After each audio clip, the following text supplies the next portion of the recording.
जय हिंद साथियों, sir study classes में आपका स्वागत है। आज का हमारा टॉपिक है तत्सम एवं तद्भव शब्द, भाग 4 है। अगर आप और भी भाग देखना चाहते हैं तो हमारे चैनल के प्लेलिस्ट पर जाकर देख सकते हैं। आशा करते हैं आप सभी की तैयारियां ARO 2023 एग्ज़ाम की बहुत ही बेहतरीन बढ़िया चल रही हैं। तैयारियों को और भी मजबूत बनाने के लिए, पुख्ता करने के लिए एक और टॉपिक के साथ नई वीडियो लेकर आए हैं आप सभी के बीच। सामान्य हिंदी से संबंधित जितने भी टॉपिक हैं, हर टॉपिक पर वीडियो एक आपको डेली मिलती रहेंगी हमारे चैनल पर। वीडियो के अंत तक बने रहिए, ये क्लास आपके लिए बहुत ही इम्पॉर्टेंट होने वाली है। परीक्षा की दृष्टि से हमने जिन प्रश्नों को लिया है वो बहुत ही संभावित या आपके लिए बहुत ही लाभदायक होने वाले हैं। तो चलिए बिना किसी देरी के शुरुआत करते हैं अपनी क्लास, जिसमें हमारा पहला प्रश्न है।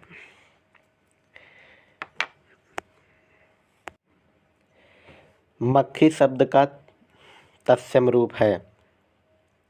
प्रश्न नंबर 1 में पूछा गया है मक्खी शब्द का तत्सम रूप। ऑप्शन ए मच्छिका, ऑप्शन बी माछी, ऑप्शन सी मच्छी, ऑप्शन डी मच्छिका। तो इसमें हमारा सही आंसर हो जाएगा मच्छिका। ये हमारा सही आंसर है। अगले प्रश्न पर आते हैं। अगले प्रश्न में पूछा गया है हल्दी शब्द का तत्सम रूप है। विकल्प ए दिया गया है हरद्रिका, विकल्प बी है हरिद्रा, सी हरिद्रा और विकल्प डी हलिद्रा। तो यहाँ पे तत्सम रूप पूछा गया है, तो हल्दी का तत्सम रूप होता है हरिद्रा। ये विकल्प सी हमारा सही आंसर हो जाएगा। प्रश्न नंबर 3 में पूछा गया है हल्दी शब्द का तत्सम।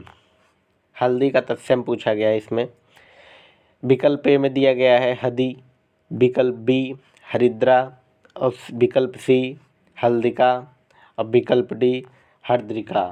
तो इसमें हमारा सही आंसर हो जाएगा आप विकल्प बी हरिद्रा। ये हमारा सही आंसर हो जाएगा।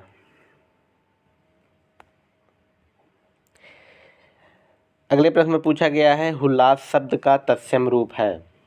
हुलास शब्द का तत्सम रूप पूछा गया है।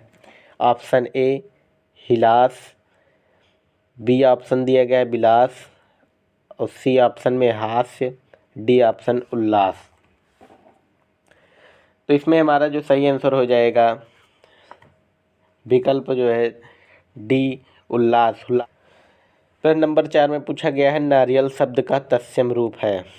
नारियल शब्द का तत्सम रूप पूछा गया है।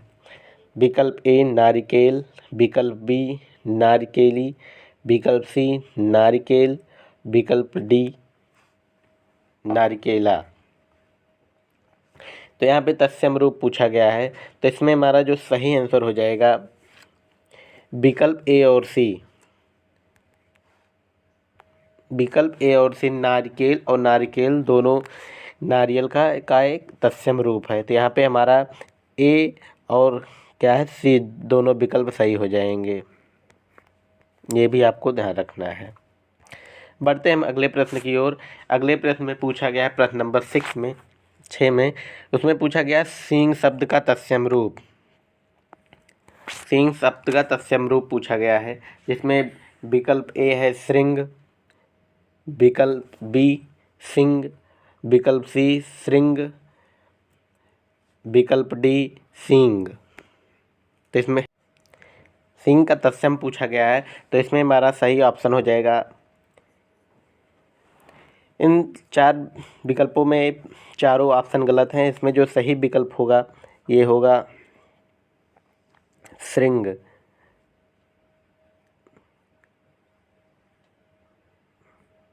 इस तरह लिखा जाएगा। इसमें विकल्प सिंह का तत्सम रूप श्रृंग, ये हमारा सही आंसर हो जाएगा। इसमें चारों ऑप्शन गलत दिया गया है। अब हम बढ़ते हैं अगले प्रश्न की ओर। प्रश्न नंबर 7 में पूछा गया है निम्न में से कौन सा शब्द तद्भव है। इसमें तद्भव शब्द पूछा गया है। ऑप्शन ए कोयल, बी है आश्चर्य, सी ऑप्शन है उज्ज्वल, डी ऑप्शन है कंटक। तो इसमें हमारा सही आंसर हो जाएगा ऑप्शन ए कोयल। कोयल क्या है, एक तद्भव शब्द है। बाकी आश्चर्य, उज्ज्वल और कंटक ये एक तत्सम शब्द है। तो इसमें इस प्रश्न में पूछा गया था तद्भव शब्द, तो ऑप्शन ए कोयल ये हमारा सही आंसर है।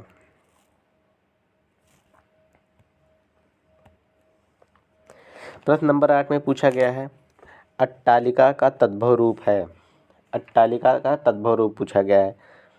विकल्प ए अटाला, विकल्प सी अटल, विकल्प अटारा, विकल्प डी अटारी। तो इसमें हमारा सही आंसर है, सही आंसर क्या हो जाएगा, अट्टालिका का तद्भव रूप पूछा गया है। तो अट्टालिका का तद्भव रूप होता है अटारी। ये विकल्प डी सही आंसर है।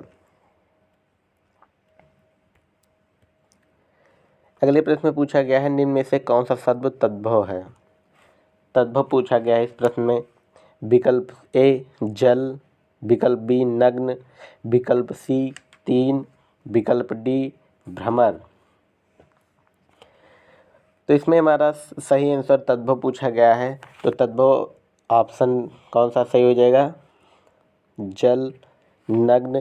तो विकल्प सी तीन ये हमारा सही आंसर हो जाए। तीन एक तद्भव शब्द है। बाकी जल की बात करें तो जल एक तत्सम शब्द है, नग्न तत्सम शब्द है, भ्रमर भी एक तत्सम शब्द है। ये भी आपको ध्यान रखना है। अब हम बढ़ते हैं अगले प्रश्न की ओर। अगले प्रश्न में पूछा गया है करपट शब्द का तद्भव रूप। करपट शब्द का तद्भव रूप पूछा गया है। ऑप्शन ए कतरना, ऑप्शन बी कपाट, ऑप्शन सी कपड़ा और डी ऑप्शन क्या है कपट। तो इसमें हमारा सही आंसर हो जाएगा कपट शब्द का तद्भव पूछा गया है। कपट का तद्भव क्या होता है, कपड़ा होता है। विकल्प सी ये सही आंसर हो जाएगा।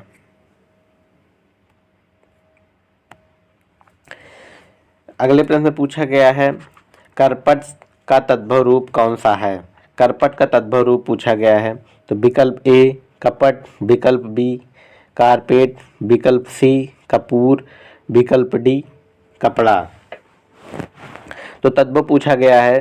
तद्भव तो इसमें विकल्प कौन सा सही हो जाएगा, विकल्प डी कपड़ा ये सही आंसर हो जाएगा।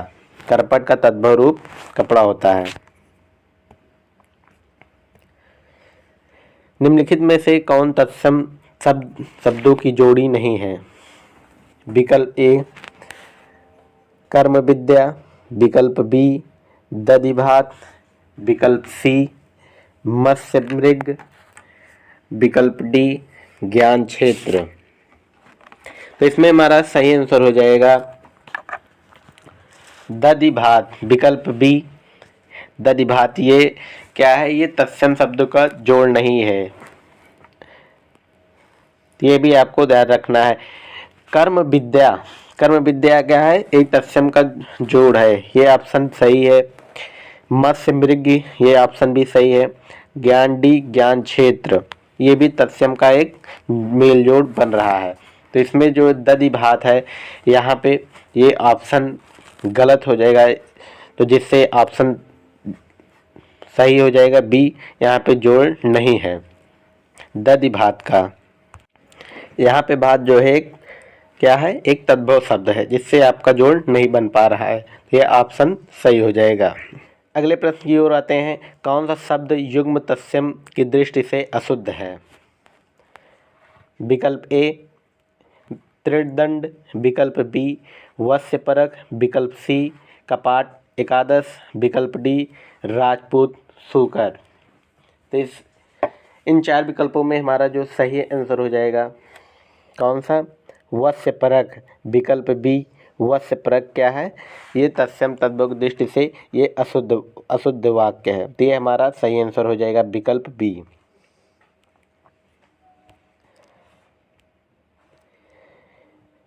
अगले प्रश्न पर आते हैं। अगला प्रश्न पूछा गया है चूरन का तत्सम रूप।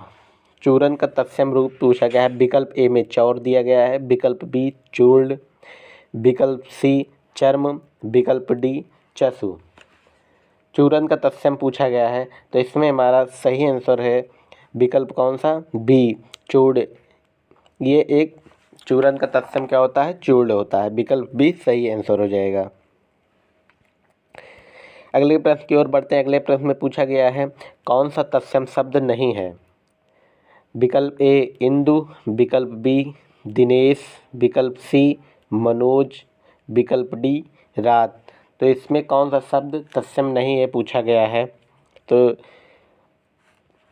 तत्सम नहीं है विकल्प डी रात। रात क्या है, एक तद्भव शब्द है। रात का तत्सम क्या होता है, रात्रि होता है। अगर रात्रि होता तो ये सही हो जाता है। तो यहाँ पे तत्सम पूछा गया है तो विकल्प डी रात ये सही आंसर हो जाएगा। तिक्त शब्द का तद्भव, तिक्त शब्द का तद्भव पूछा गया है। विकल्प ए तीता, विकल्प बी तीखा, सी विकल्प दिया गया है तिक्ता, डी विकल्प है तिखन। तो तिक्त शब्द का तद्भव क्या होता है, तिक्त शब्द का तद्भव तीता होता है। तिक्त, तिक्त क्या है, एक तत्सम रूप है, एक तत्सम है। इसका तद्भव क्या होगा, तीता होगा। ये भी तो विकल्प ए हमारा ये सही आंसर हो जाएगा। यहाँ पे तीखा दिया गया है। तीखा का तत्सम क्या होता है, तीखा का तत्सम तीसड़ होता है। ये भी आपको ध्यान रखना है। अब हम बढ़ते हैं अगले प्रश्न की ओर। प्रश्न नंबर 18 तद्भव शब्द निर्दिष्ट है। विकल्प ए आधा, विकल्प बी कूप, विकल्प सी विद्या, विकल्प डी व्योम। जिसमें हमारा सही आंसर हो जाएगा विकल्प ए आधा। विकल्प ए आधा ये सही आंसर हो जाएगा। आधा क्या है, आधा एक तद्भव शब्द है। इसका तत्सम, आधा का तत्सम क्या होता है, तो आधा का तत्सम होता है ये अर्ध होता है। तो विकल्प ए ऑप्शन हमारा सही आंसर हो जाएगा।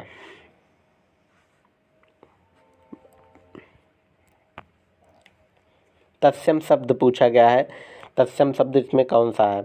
ऑप्शन ए क्लिष्ट, कठोर दिया गया है, कठिन, मजबूत। जिसमें हमारा सही आंसर कौन सा है, तो तत्सम शब्द पूछा गया है तो तत्सम शब्द हो जाएगा कठोर। बी ऑप्शन सही हो जाएगा, बी कठोर कठिन। बी और सी दोनों ऑप्शन सही हो जाएंगे हमारे। तत्सम क्या है, दोनों बी और सी, तो ये हमारे सही आंसर हो जाएंगे। ढीठ शब्द का तत्सम, ढीठ का तत्सम पूछा गया है। विकल्प ए दृष्ट, विकल्प बी पुष्ट, विकल्प सी दृश्य, विकल्प डी दृष्ट। जिसमें हमारा सही आंसर हो जाएगा ढीठ शब्द का तत्सम पूछा गया है। ढीठ का तत्सम होता है धृष्ट, ढीठ का तत्सम धृष्ट होता है। ये हमारा सही आंसर हो जाएगा, विकल्प डी सही आंसर है। आज का हमारा आखिरी प्रश्न। मिलते हैं हम अगले वीडियो में। ध्यान रखिएगा अपना। जय हिंद, जय भारत।